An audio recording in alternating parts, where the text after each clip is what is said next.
اعوذ باللہ من الشیطان الرجیم بسم اللہ الرحمن الرحیم۔ سورہ توبہ کی چند آیتیں پڑھ رہا ہوں۔ یریدون ان یطفئوا نور اللہ بافواہہم، وہ چاہتے ہیں کہ اللہ کی روشنی کو اپنے منہ سے بجھا دیں۔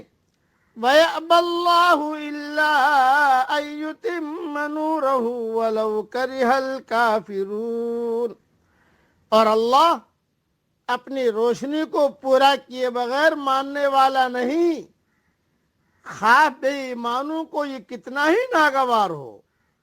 هُوَ الَّذِي أَرْسَلَ رَسُولَهُ بِالْهُدَى وَدِينِ الْحَقِّ هو الذي أرسل رسوله بالهدى ودين الحق ليظهره على الدين كله، اسی نے اپنے رسول کو بھیجا ہے ہدایت اور دین حق کے ساتھ تاکہ اس کو سارے دین پر غالب کرے۔ وَلَوْ كَرِهَ الْمُشْرِكُونَ، خواہ یہ بے ایمانوں کو کتنا ہی ناگوار ہو۔ مختصر تشریح سن لیجئے۔ ان آیاتوں میں خدا نے اپنے اس مستقل فیصلہ کا اعلان کیا ہے کہ وہ اپنے دین کو قیامت تک پوری طرح محفوظ رکھے گا۔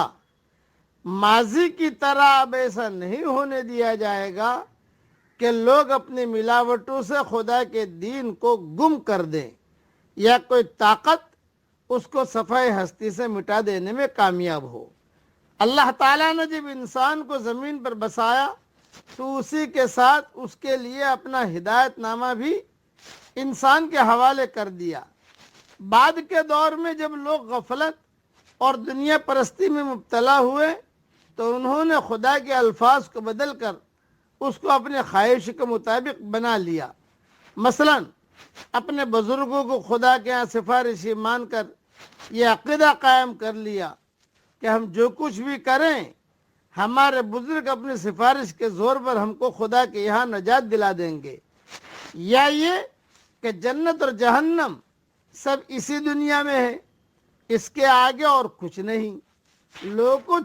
لوگ جو کچھ خود چاہتے تھے اس کو انہوں نے خدا کی طرف منسوب کر کے خدا کی کتاب میں لکھ دیا۔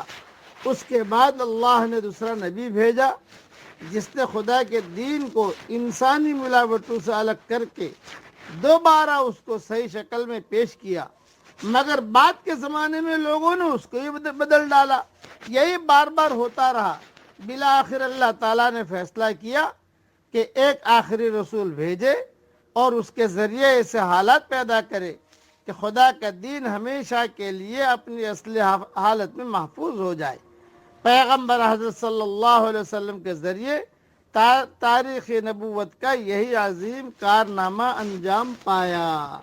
اس لیے اب ایک ہی دین ہے جو قیامت تک چلے گا۔ اللہ تعالیٰ اس دین کی قدر کرنے کی ہم سب کو توفیق عطا فرمائے۔ آمین۔ وآخر دعوانا ان الحمدللہ رب العالمین۔